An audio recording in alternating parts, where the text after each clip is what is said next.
नमस्कार साथियों, स्वागत है आप सभी का मेरे नए वीडियो में। अभी हाल ही में रिसेंटली में आपने ट्विटर पे और थ्रेड्स पे सब जगह पे एक वायरल वीडियो और एक इमेज देखी होगी जिसमें आपको पुतिन के हाथों में ब्रिक्स करेंसी का नोट लहराता हुआ दिख रहा होगा और एक और इमेज साथ में वायरल हुई है जिसमें आपको ब्रिक्स करेंसी की नोट दिख रही होगी। तो क्या वो नोट असली है या क्या क्या ऐसा है कि व्लादिमीर पुतिन वो नोट अपने रशिया से खुद प्रिंट करके लेके आए थे और मोदी जी को दिखा रहे थे, देखिए मोदी जी मैंने ब्रिक्स करेंसी की नोट का डिजाइन तैयार कर दिया। नहीं, ऐसा बिल्कुल भी नहीं है।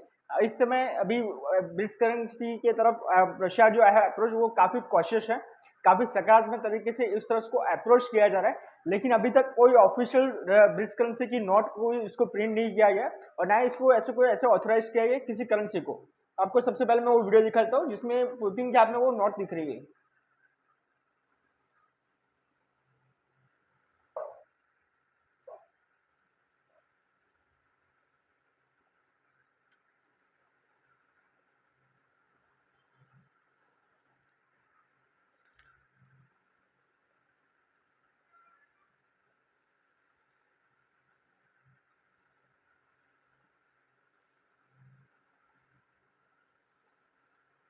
तो हुआ क्या था असल में दोस्तों कि जब पुतिन वहां पे थे ब्रिक्स समिट में तो उनको ये नोट किसी ने ऐसे गिफ्ट दिया हुआ था।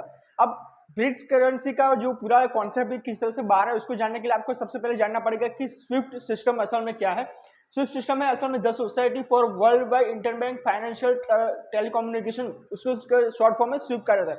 असल में होता क्या है कि अगर आपका कोई दोस्त यूएसए में रह रहा है और अगर आपको वो यूएसए से इंडिया में आपको पैसे भेज रहा है, इवन थ्रू बैंक के थ्रू वो पैसे भेज रहा है, तो स्विफ्ट सिस्टम के थ्रू ही आएगा। जब दो इंटरनेशनल लेवल पे जब दो कंट्रीज के बीच में कोई ट्रेड होती है, कोई बिजनेस होता है, तो उन दोनों के बीच में जब कोई करेंसी का आगमन होता है या फिर किसी को डॉलर देना है या फिर किसी को पैसे ट्रांसफर करने हैं, तो उसका जो लेन देन है वो भी स्विफ्ट सिस्टम के थ्रू ही किया जाता है। 1 मार्च 2022 को रशिया को रिमूव कर दिया गया था स्विफ्ट सिस्टम में से। तो रशिया के लिए वो स्विफ्ट सिस्टम पूरी बेकार से हो गई थी, उनके जो पैसा था वो उनका ट्रांजेक्शन नहीं कर पा रहे थे। और जैसे ही रशिया को बैन कर दिया गया स्विफ्ट सिस्टम में, तो 3 वर्ड जो है निकल के बाहर आए। पहला जो वर्ड था वो था बार्टर सिस्टम था।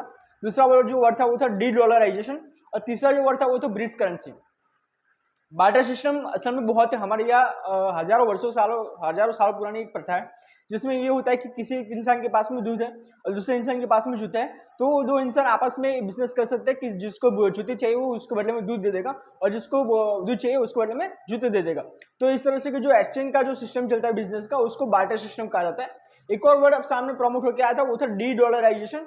रशिया को जब ये स्विफ्ट सिस्टम से बाहर किया गया तब उसको पता चला कि उनकी डिपेंडेंसी जो भी डॉलर पे थी वो कितनी ज्यादा है। मान लीजिए कि कल को ऐसा होता है कि इंडिया एलओसी के जो एलओसी है इंडिया वहां पे अटैक कर देता है, जो हमारा कश्मीर है उसको वापस लेने की कोशिश करता है। क्या होगा अगर यूएसए इंडिया को भी जो स्विफ्ट सिस्टम है उससे बाहर कर देता है।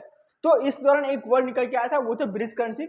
इसका जो सबसे बेसिक व्यू पॉइंट था कि इंडिया की जो डिपेंडेंसी है डॉलर्स पे या फिर किसी और कंट्री की जो डिपेंडेंसी है डॉलर पे उसको कम किया जाए।